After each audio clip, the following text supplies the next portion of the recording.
learned in advance that the high-temperature apocalypse was coming, but at that moment, my husband cheated on me. He brought his pregnant mistress into our home, and together with my in-laws, they kicked me and our daughter out. He pushed me to the brink, but I won't let him get away with it. I kept the news about the apocalypse to myself and quickly filed for divorce, running away.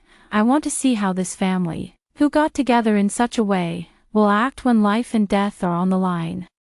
In the office, I stared out the window, worried about the scorching sun. The heat was abnormal lately. Even though it was already past 5, the sun was just as intense as it was at noon. I sent my husband a message asking him to pick me up from work. I couldn't bear to squeeze into the subway in this heat. Just before the end of the workday, a message popped up on WeChat. Jinha, the high-temperature apocalypse is coming. Don't go outside, stock up on supplies, and wait for me to contact you.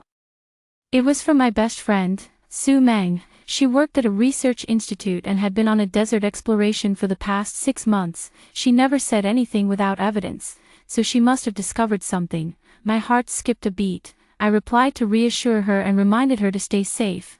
After that, I hurriedly packed up and left the office in a panic. Downstairs in front of the office building, Meng He's car was already waiting. I walked up and knocked on the car window.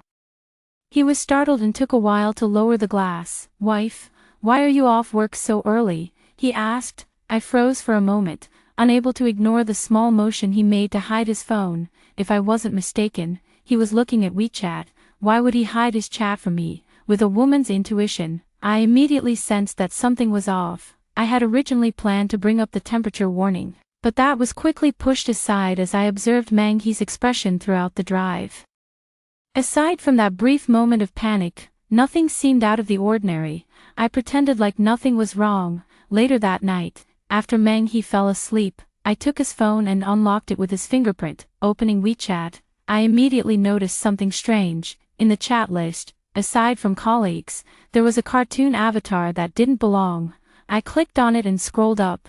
It was filled with crude flirting messages. Normally, I respect Meng He's privacy and would never look at his phone without permission, which is why he hadn't deleted these chats. In that moment, sadness and anger flooded me. I wanted to shake him awake and slap him across the face, but I couldn't. The situation had already reached this point, and I couldn't act out of emotion. I needed to secure the best outcome for myself and our daughter. What's more, the high-temperature apocalypse was approaching, in the face of life and death. The cracks in our marriage hardly mattered. What was urgent now was figuring out how to survive. I gripped his phone tightly, and a terrifying thought popped into my mind. Why should I even tell him about the apocalypse? He betrayed me. Shouldn't he pay the price for that? The next day, I woke up early to visit my parents' house. Both Meng He and I were busy with work, so most of the time, our daughter was looked after by my parents. I only brought her home on my days off. As soon as I walked in, my daughter, a small bundle of energy, ran straight to me. She hugged my leg and, in a babyish voice, said, "Mom, you haven't visited me in 6 days. I'm mad at you." I rubbed her little head and apologized softly. "Sorry, Kiki, I've been so busy lately. How about I spend every day with you soon?" "Alright, actually I'm not mad at you, Mom. I was just teasing you," seeing how well-behaved and understanding she was. A pang of sadness rose in my heart. She was still so young. How could I let her accept the fact that our family was falling apart? "Where's Dad? Why didn't he come?" "Dad's working, but he'll come see you in a few days." My daughter was very dependent on Meng He, so I just distracted her with toys. "Lately, it's been so hot, Jinha. I think you should take Kiki back. The air conditioning here is old, and she can't stand the heat." My mom was busy in the kitchen while saying this. I quickly asked her to stop and called my dad out. Once they were seated, I showed them Su Meng's message and told them about the coming apocalypse. At first, they thought I was joking. After all, who had ever experienced something so absurd? But seeing my serious expression, they finally took it seriously. "So, what should we do now?" my dad asked, looking worried. I handed him a list, which included essential supplies, mainly bottled water and some heat-resistant, non-perishable food. "Dad, you'd better go buy these things tonight. We can't be 100% sure about this info. So don't tell anyone. If someone asks, Just say it's too hot and you need to stock up on food for Kiki. I've booked a new air conditioner to be installed tomorrow. Please call Mom ahead of time. Kiki will stay here for now, and I'll move in later. I had thought of these things on the fly. There was still much more to prepare for the apocalypse. I explained everything in as much detail as I could, and my dad nodded in agreement. What about Meng He? What's going to happen with him if you move here? My mom suddenly brought up Meng He. After confirming my daughter couldn't hear us, I confessed about his affair. When my dad heard this, he immediately slammed the table and shouted, "That bastard! He promised us all that he wouldn't do this." My mom was equally furious. Why go back to him? Just let him handle things himself. I had thought about this, too, but while Meng He cheated, he hadn't clearly shown any intention to fight for custody of Kiki. If he did, things would get tricky, so, until Kiki was settled and everything was in place, I couldn't let him know anything was wrong. After calming my parents down, I got in the car to head back home. When I came this morning, it was bearable, but now, the sun was at its peak. As soon as I stepped out of the building, a wave of heat hit me, and my skin almost immediately turned red. The road back home was torn up, so I had to take a detour before finally arriving. When I got home, I found that Meng He hadn't gone to work, and my in-laws were there. As soon as Meng He saw me, he walked up and started complaining, "Wife, you took the car, how am I supposed to go to work?" I casually changed my shoes without looking at him. "The car isn't just yours, I'll drive it whenever I want." I said this harshly, and Meng He was momentarily stunned. Just as he was about to say something, his mom interrupted. "What's wrong with you? Meng He is the boss, driving the car for face. You, a mere employee, why do you get all cocky? Don't ever touch this car again." She was as unreasonable as usual. In the past, I would let it slide for Meng He's sake, but now, I had no reason to hold back. "This car is mine. I'll drive it whenever I want. Who are you to say anything?" Yes, Meng He ran a company, but since he started his business, he had lost more than he earned. Most of our house and car were bought by me, but his mom still thought her son was some big shot. My words hit Meng He's fragile ego, and his face darkened. "Is this how you talk to your elders? Don't you have any manners?" Well-mannered people can't handle his rude, overbearing mother. I shot back without hesitation. "If you don't like the way I talk, then don't let her come. It's so hot, my parents can't stay at the old house. What's wrong with me bringing them over to take care of them for a few days?" I looked at him suspiciously. Since when did Meng He become so filial? Though he was good at pretending, I knew his nature well after all these years. He could say all the right things, but deep down, he was irritated by his mom. A problem that could be solved with an air conditioner. Why go through the trouble of having them come here, just to make his life more complicated? I didn't believe he was doing this out of kindness. Meng He kept making excuses, but his parents were the first to lose patience. My father-in-law gave him a look and said, "All right, she'll find out sooner or later. You can't hide it forever. Just tell your wife the truth." Exactly, she really thinks the Meng family can't survive without her. His mom agreed, throwing in a sarcastic comment about me. Meng He hesitated, staring at me, unable to say a word. Seeing this, my father-in-law gave him a hard slap on the back and spoke up for him. "Meng He has someone outside, and she's pregnant. You'd better make room, before the baby is born. You two need to get the divorce done." Meng He lowered his head, silently acknowledging his father's words. I clenched my fists, glaring at this family of three, unable to understand how they could say such shameless things with such ease. "Meng He, are you even human?" I tightened my grip, afraid that I might lose control and slap his face off. "I'm sorry, Jean He, she's pregnant with my child. I can't let the kid be born without a father." Meng He said this with a hint of guilt on his face, but his words were completely heartless. I couldn't contain my anger anymore and slapped him hard across the face. "How could you say something like that? Isn't Kiki your child?" His face immediately turned red. My mother-in-law pushed me aside and rushed to caress his face, speaking with great sympathy. "How dare you hit him? 7 years of marriage, and you only gave our Meng family a useless girl. My son should have kicked you out long ago. Let me warn you, Jiao Jiao is carrying a boy. If you know what's good for you, pack your things and leave." I couldn't believe how audacious they were. So they finally had the grandson they'd always wanted, with such deep obsession. I wondered if they thought they had a throne to inherit. Meng He, didn't you say that one child, Kiki, was enough for us? You never cared if it was a boy or a girl. We, the Meng family, have had only one son for 3 generations. I can't let the family line end with me. I stared at Meng He's self-righteous expression, my mind swirling with memories. How could such a futile, ignorant man hide behind a mask for so many years? I had no more hope for him and drew my line in the sand. I'll agree to the divorce, but since you cheated, you'll leave with nothing. Impossible. Before I even finished speaking, Meng He rejected me outright, and my mother-in-law wouldn't back down either. Why should we? We paid the down payment for the house. What are you dreaming about? That down payment was nothing compared to the full price of the house. How could she even bring it up? Either you leave with nothing, or we don't divorce. Your grandson will be a shameful bastard for life. With that, I turned and went back to my room, ignoring my mother-in-law's cursing behind me. After shutting the door and calming myself down, I started preparing what I needed. The heat wave might last who knows how long, and it would be a hassle for my parents and me to go out and buy everything. I contacted a wholesale market and had them deliver the goods to the house. I racked my brain, browsing various materials online, and finally put together a list to send over.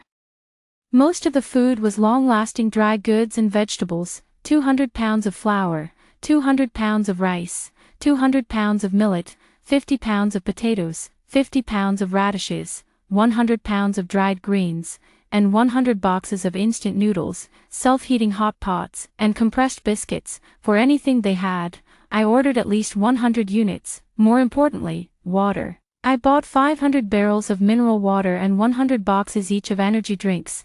Kiki was still young and needed more than just enough food to survive.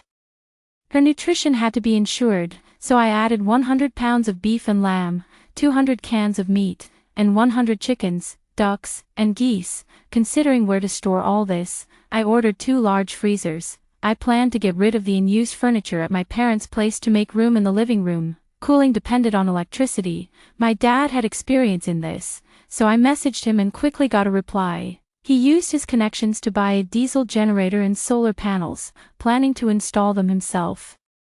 Next, I bought a batch of medicine and various cleaning supplies. By the time it got dark, I was so tired that I fell into a daze and finally went to sleep. When I opened my eyes again, I was woken by the loud noise coming from the living room. I walked out to find my in-laws and an unfamiliar woman sitting there. She had a pile of fruit in front of her. Usually, when I bought fruit, my mother-in-law would always complain. But now she was being unusually generous. Jiao Jiao. You need to replenish your nutrition, so the baby will be healthy. She carefully stroked the woman's belly, offering advice with great concern. I instantly realized who she was, the woman Meng He was seeing on the side. I couldn't believe they were so bold. We weren't even divorced yet, and he brought his mistress into our home. Anger surged in me, and I rushed over to knock the fruit off the table, shouting at them. Who allowed you to bring her in? Get out. The woman seemed scared by my outburst and shrank back, calling Mom in a low voice as she moved closer to my mother-in-law. She hadn't even married yet, and she was calling her Mom so affectionately. The more I heard, the more disgusted I became. I grabbed her by the arm, pulling her toward the door. My mother-in-law, like a hen protecting her chick, blocked me, shielding the woman behind her. You little bitch. If you dare touch my grandson, I'll fight you. This is my son's house. And I can let anyone I want in. I didn't even take her seriously.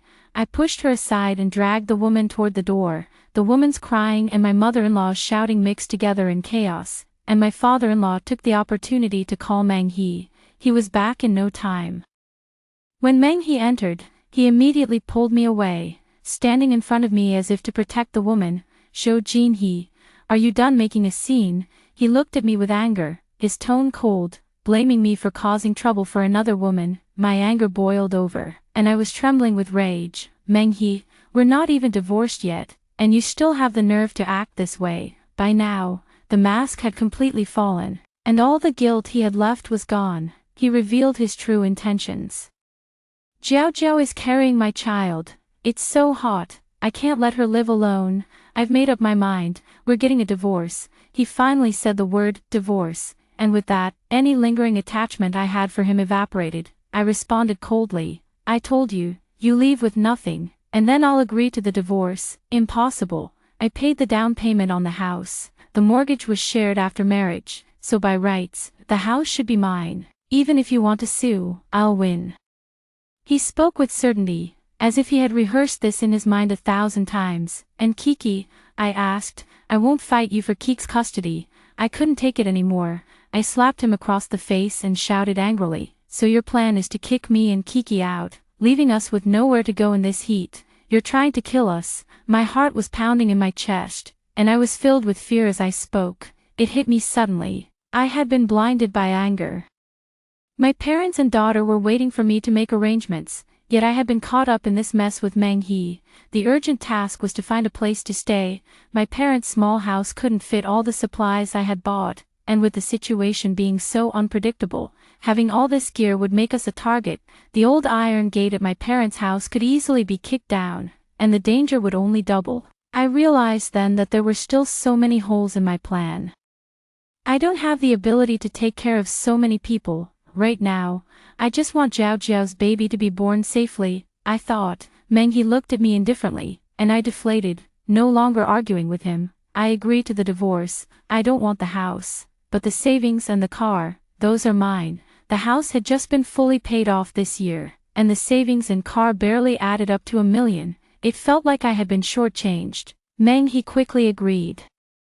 We signed the divorce papers on the spot, and he suggested that we go to the Civil Affairs Bureau tomorrow to notarize the divorce so I could transfer all the assets, to avoid conflict. I agreed to his request. After signing the agreement, I rushed to the suburbs overnight and rented a villa in the mountains. The temperature here was much lower than in the city, and there was mountain spring water, making it the perfect summer getaway.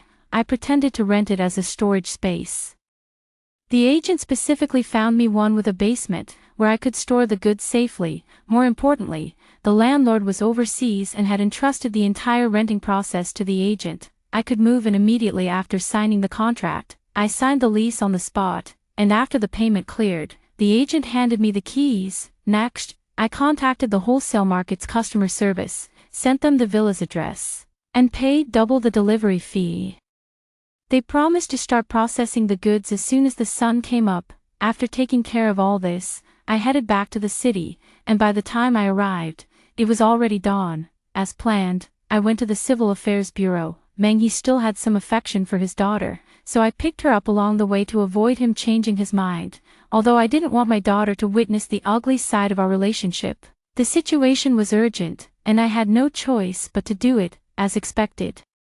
After the notarization, Meng He remained reluctant until he saw Kiki. Only then did he willingly hand over the 200,000. When we parted, Meng He was hugging his new girlfriend, and the woman was showing off in front of the child. Honey, Mom and Dad reserved a table at the restaurant and said they want to celebrate. Let's go. My daughter cried heartbrokenly, but Meng He left without looking back. In the moment I wasn't paying attention, she ran after him. She ran so fast.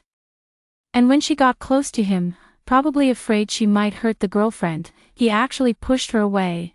The little one fell onto the curb, and her knee immediately started bleeding. My heart ached as I picked her up, but Meng He was still focused only on the woman. Kiki hadn't even gotten close to her. I clenched my fists, glaring at their backs. I didn't want to go this far, but they forced me. I sent my daughter home and then went to Meng He's house.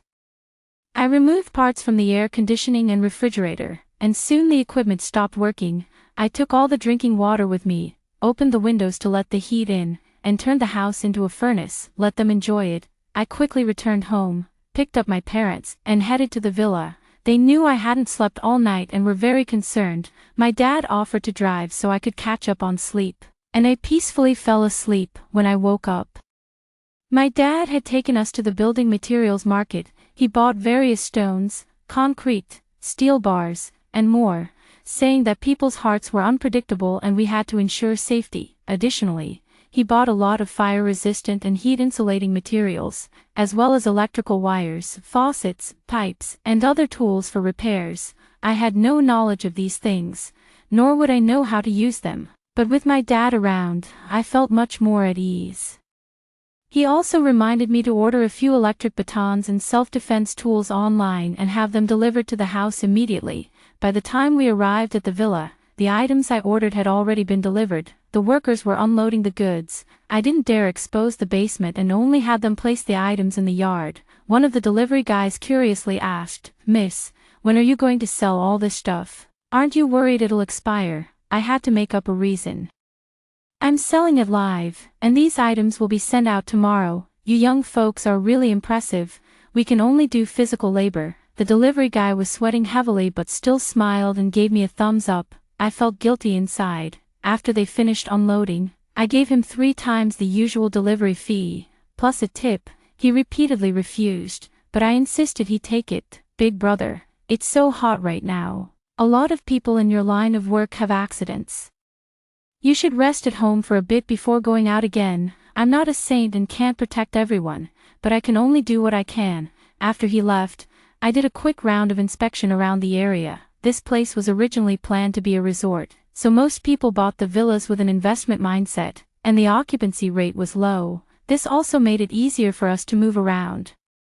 My parents and I quickly moved everything into the basement. By the time we finished, my dad's generator, solar panels, and building materials had arrived. Once everything was in place, it was already evening. My mom and I collapsed on the couch, exhausted. While my dad was still busy, he connected the wiring to the basement, powered the freezer and air conditioner, installed the solar panels, and reinforced the windows and doors with steel bars and cement. Looking at his work, my dad was very satisfied, thinking that everything was secure now. My mom and I contacted a few relatives and friends, telling them we had gotten sick from the heat and advising them to stay home and rest. We did everything we could, and now we had to leave the rest to fate. We hadn't been at the villa for long when the high temperatures completely exploded. Various local governments announced work and school suspensions, and many roads were damaged. The city's traffic was paralyzed. Luckily, our water and electricity systems were still running smoothly,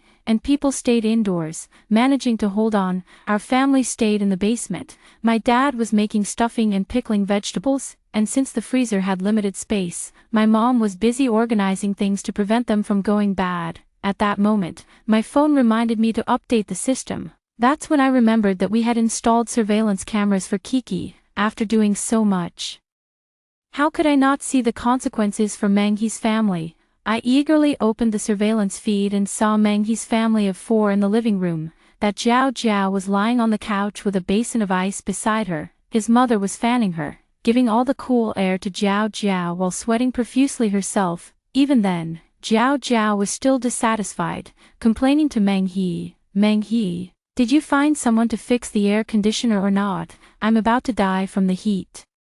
You can't even handle the air conditioner. What kind of life am I living with you?" These words made Menghi snap. He retorted, "Can you keep quiet? The orders are all booked. What can I do? Besides, is it really that hot? Why can we handle it, but you can't?" Jiao Jiao wasn't happy with his response and covered her face, crying, "You promised to take care of me and the kids, but now I just want to turn on the air conditioning, and you won't even let me. I even carried your son for you. If it gets too much, I'll just abort the baby." This struck a nerve with his mother, who quickly tried to comfort her. "You can't do that, Jiao Jiao. Menghi is just impatient. Don't get upset. It's not good for the baby." She then turned to Menghi and ordered, "If there's no air conditioner, go borrow some ice from the neighbors. Hurry up." Menghi reluctantly dialed the neighbor's number. I don't know how many times he had borrowed things, but this time, the neighbor firmly refused. "Brother Wang, my wife's pregnant. Please be understanding. I really can't help. Our fridge is small. If I keep giving you ice, all our stuff will spoil. I can't do it anymore," the neighbor explained awkwardly, and Menghi had no choice but to give up. His mother snatched the phone from him. "Who are you kidding? You can't store ice in the fridge, so you're pretending it's not possible. Do you think we're fools?" The neighbor was furious. "How dare you talk like that? I'm just trying to help. And you blame me? You city folks are so stingy. I can't believe you won't even lend some ice. You all deserve to be roasted alive." She suddenly had an idea. "By the way, my daughter-in-law used your ice, and now she's sick. You better bring us a new batch, or I'll call 110. "Are you crazy?" The neighbor hung up the phone immediately. His mother shook her phone triumphantly. "Don't worry, they won't dare to ignore us. but she was wrong. Not only did they dare, but they also shared the phone call recording in the homeowner group. Now, Meng-hee was famous. Everyone in the group criticized him and vowed never to send anything to his family. Meng-hee, embarrassed, left the group. Looking at the chat history in the group, I felt a strange sense of satisfaction. Meng-hee's mother is truly something else, not leaving any escape routes for the family at all. The temperature in the city is rising, and many people are moving to the suburbs in just a few days. The nearby villas were all occupied. Shopping is inconvenient here, so the neighbors have to borrow supplies from each other. To avoid drawing attention, we joined the crowd borrowing things, but anything we borrowed, we always returned double. Over time, everyone thought we were just here to escape the heat, so they didn't suspect anything. The heat in the city has reached unbearable levels for humans. People tried to induce artificial rain, but it was like a drop in the bucket. The death toll has skyrocketed due to the heat wave. The government deployed armed police to maintain order and strictly restricted residents from leaving their homes. People could only survive on the rations they were given, and panic spread. Thankfully, Su Meng had warned me in advance, so I managed to carve out a small safe space for myself in all this chaos. I tried to contact her, but I never got a response. Then, out of the blue, Meng-hee called me on video. When I answered, he appeared on screen, disheveled and sweaty, his hair sticking to his forehead, clothes soaked with sweat. Hearing his voice, my daughter excitedly ran over. "Daddy, I miss you. When are you coming to see me?" She didn't seem to hold any grudge about the last injury, and Meng-hee's expression turned unnatural. After a long pause, he quietly responded, "I miss you too. Where are you now?" "We're in a huge villa. Mom bought me a lot of snacks. And we also," I quickly interrupted her, fearing she might mention the supplies we were stockpiling. "Why are you calling me?" I spoke coldly, and Meng-hee seemed a bit flustered, stammering, "I just wanted to see if you and our daughter are okay." "Jin-hee, did you move? My mom's sick, so we found a place for her to rest. You saw it, right? Kiki is fine. Don't disturb us unless it's important." I sent my daughter away and coldly hung up. Meng-hee suddenly broke down, lowering his head as tears fell like pearls from a broken string. "Jin-hee, I'm sorry. I shouldn't have betrayed you. These days have been so painful for me. Give me an address, and I'll come take care of you, okay?" Seeing him cry like that left me completely unmoved. "Stop pretending, Meng-hee. You were the one who kicked us out. Go take care of your son. Don't disgust me." I hung up and blocked him on all channels. I knew Meng-hee must have had some trouble, and I couldn't help but want to see the drama unfold. I turned on the surveillance, and sure enough, I saw his family causing a scene. Jiao Jiao, using her pregnancy as an excuse, was hogging the government-provided supplies. Meng-hee and his father objected, but were stopped by his mother's hysterical crying and threats. In her eyes, her grandson was the most important thing. After some chaotic negotiations, Meng-hee and his parents shared one portion of supplies, while Jiao Jiao got 3 for herself. I absolutely despised that mistress, but I had to admit, her actions were oddly satisfying to watch. Meng-hee's father is domineering, and his mother is unreasonable. I couldn't even count how much I'd suffered at their hands. It seems bad people have to be dealt with by bad people. Meanwhile, the situation at my place was getting more difficult. The area is too remote, with inadequate infrastructure.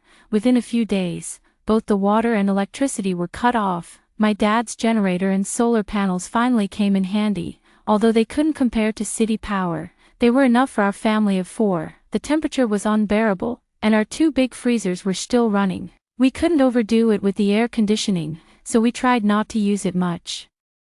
But while adults could tolerate it, kids naturally have higher body temperatures. Not using the air conditioning was pure torture for her. My daughter's little face was flushed from the heat, but she didn't complain. She was so well behaved it moved my mom to tears. Seeing this, my dad built her a small hut with scrap wood and put a small bowl of ice inside. That made her feel much better. No water, no electricity. Those weren't the worst. The real danger was the increasing shortage of supplies, which led to theft and even robbery within the neighborhood. To prevent any surprises, my dad sealed off the original basement door with cement, moved furniture over it, and then set up a small door under the kitchen cabinets. There aren't many villas with basements, so when the thieves came, they couldn't find the basement door. They just grabbed the stuff in the kitchen and left, but after a while, more people came, and my dad and I confronted them, armed with axes and electric batons. Seeing we weren't an easy target, and knowing we didn't have much in the way of supplies, they left looking disheveled, and I finally felt a little relieved. When I checked the surveillance at Meng He's place again, I could hardly believe my eyes. Meng He and his parents were sitting at the dining table dividing the meager supplies, while Jiao Jiao was tied up in a corner, her mouth covered with ragged cloth. She looked at them resentfully, whimpering through her gag, after finishing his food. Meng He's father walked over to Jiao Jiao, kicked her hard, and then went to lie down on the sofa to rest. What was going on? She was carrying Meng He's precious grandson. Wasn't she supposed to be treated like royalty? The kick was hard enough that Jiao Jiao screamed in pain, rolling on the floor. Her mother-in-law yanked her up, slapped her twice, and shouted, "You little slut, you've been lying to us for so long. If it wasn't for wanting to get an extra share of supplies from you, I'd have thrown you out the window by now." She got angrier, grabbed Jiao Jiao's hair, and started slamming her head into the wall, not stopping until Jiao Jiao was covered in blood. From her endless cursing, I finally pieced together the whole story. It turns out Jiao Jiao wasn't even pregnant. A few days ago, she had secretly changed her sanitary pad, and her mother-in-law caught her red-handed, in her desperation to get supplies for her grandson. The mother-in-law had given most of the rations to Jiao Jiao, while she herself had been suffering in the heat and hunger. When she realized she'd been tricked, she was furious. Her rage was palpable, but I couldn't help but clap for the outcome. This old woman was so obsessed with her grandson that she'd gone mad. Last time, on Kik's birthday, she'd heard about some secret remedy and decided to feed Kiki a special concoction to guarantee a son. She had me leave the house and secretly tried to give Kiki the medicine, but luckily, Kiki cried and refused to drink it, eventually knocking the bowl over and escaping disaster. That night, Kiki kept mumbling about the bitter soup her grandmother wanted her to drink, and I found remnants of the medicine in the kitchen. When I confronted my mother-in-law, she had the nerve to scold me for not being able to give birth to a son. I was so angry.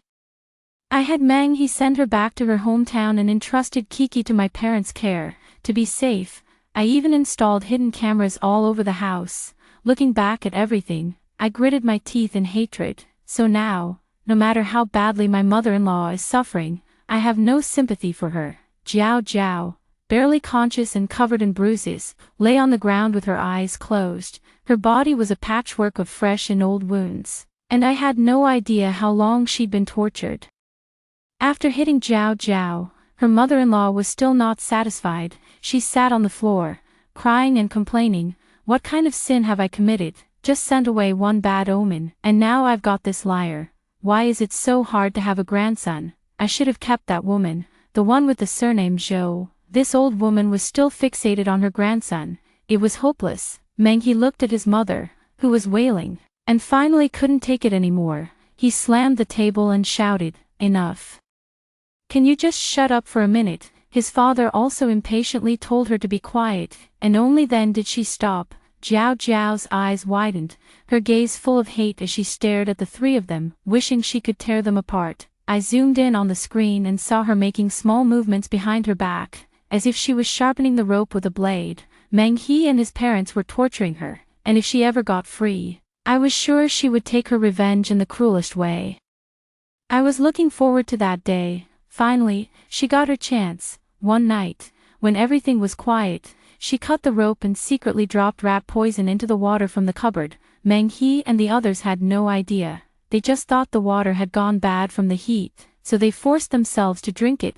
Her father-in-law passed away that very day. Meng He and his mother drank less, but they both rolled on the ground, holding their stomachs. Jiao Jiao watched them and laughed manically. She tied Meng He and his mother up, found a belt from the bedroom, and started whipping them, one blow after another, while cursing, "You worthless man, you promised me that you loved me, that you'd marry me after dealing with your wife. Bullshit, you just wanted to trick me into having a baby, bastard, you deserve to be cut off from your bloodline." Meng He and I both had busy jobs, so my parents took care of our daughter most of the time. I only brought her home when I had time off. She kept ranting, her blows getting harder. Soon, Meng He and his mother were covered in blood. Jiao Jiao. Still not satisfied, poured alcohol disinfectant onto their wounds. The phone echoed with their horrific screams, and suddenly, the screen went black, probably a power outage in the city as well.